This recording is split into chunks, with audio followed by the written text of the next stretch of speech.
Hey, what's up, guys? Welcome to Curtis Clay Training's Virtual Muscular System Treatment Education Day. I'm obviously not at the gym. I am at home. I had to hurry home today because I wanted to really wrap this in and talk about this topic. It's very, very crucial. So the topic that we're going to be talking about is consistency is key. With some of the females, I say consistency is queen, right? Or with the guys, consistency is king. You know, wherever I meet them where they're at.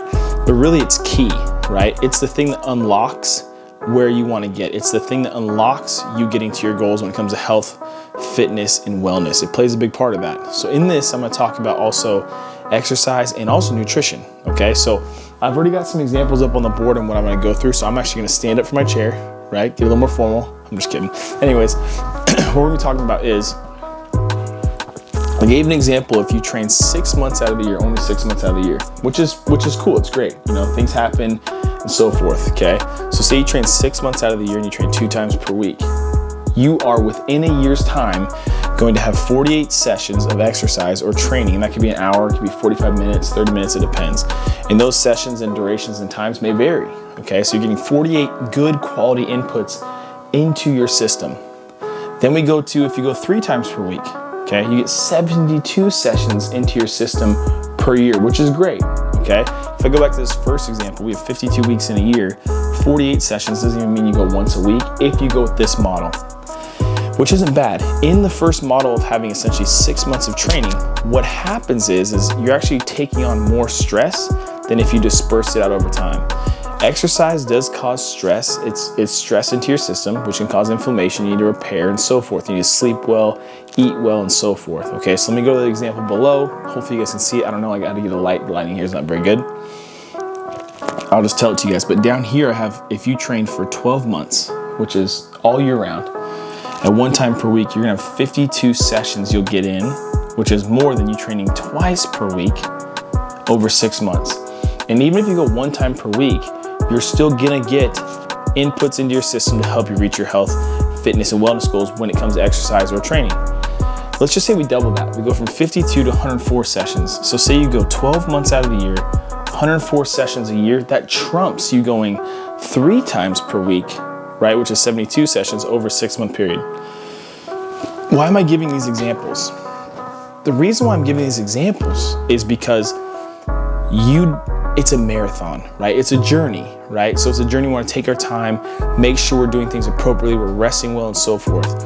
A lot of times when January comes around, people hit their New Year's goals, when really your goals should start at any moment in time.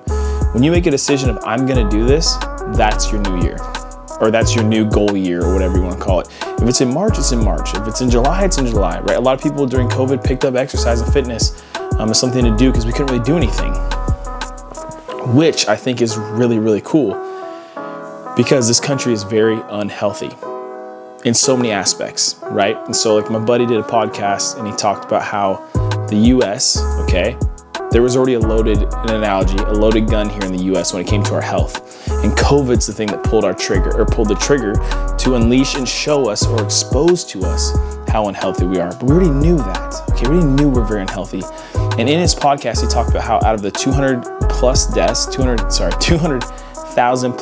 94% of the people had on average, 2.6 comorbidities: high blood pressure, diabetic, overweight, obese, all these different types of things that are contributing to inflammation within the body. But don't get me wrong, exercise and training can cause inflammation to the body.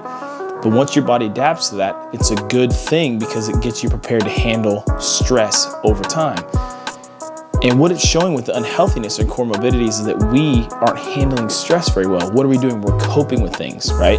We may, people may go drink, they may go do other things, whatever it is. And the cool thing is that exercise can help us mentally and also emotionally, but obviously physically, okay? So when it comes to food, if I give an example about food, okay, if we're consistent with quality whole foods we're eating throughout the week, it can make a good change within our system. Exercise is only a piece of the puzzle. It is a very big piece because if you need to burn calories and keep your body healthy, you need to move. Okay, so if you don't exercise, your joints won't stay healthy. And then you can cut calories and so forth. But if you just do that, eventually you might feel pretty good, but then you're like, I can't move very well. It's kind of like a nice little relationship, how they work together. And I think we know that, right? Food is important. the food here in the US, it's very hard to find quality food, right? We do the best we can. Like for example, Canada won't even accept our USDA meats. They won't take our meat. Like, what does that tell us about how the quality of our meats here in the US? It's hard to find quality meat, but I digress, okay? So one of the rules I give to a lot of people that come in, especially the athletes and obviously the adults, is stick to a 5 to 7 rule.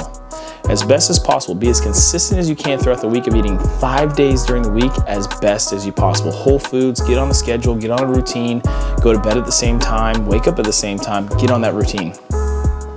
If you do that, okay, your body will respond well. And sometimes that 5 to 7, which is normally the work week, it will carry over into the weekend of making healthier choices. So the more healthier choices you come to eating whole foods, hydrating and so forth, and sleeping, it will help you reach your goals from there. So when it comes to exercise, find something that works with your schedule to help you stay consistent. Is it 1 time per week?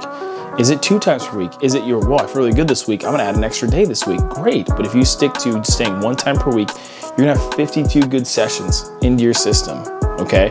And it's dispersed over time so you're not overstressing your body. When it comes to food, eating whole foods, quality meats, over a consistent basis will also help you reach your goals and also help your physiology in a crazy way, all right? So hopefully this video helps explain and give you some encouragement on, okay, how can I figure out a way to be consistent with my training schedule, with my nutrition schedule, and so forth. So hope that makes sense. Thanks for listening, guys, and I will see you guys soon. Curtis Clay, signing out.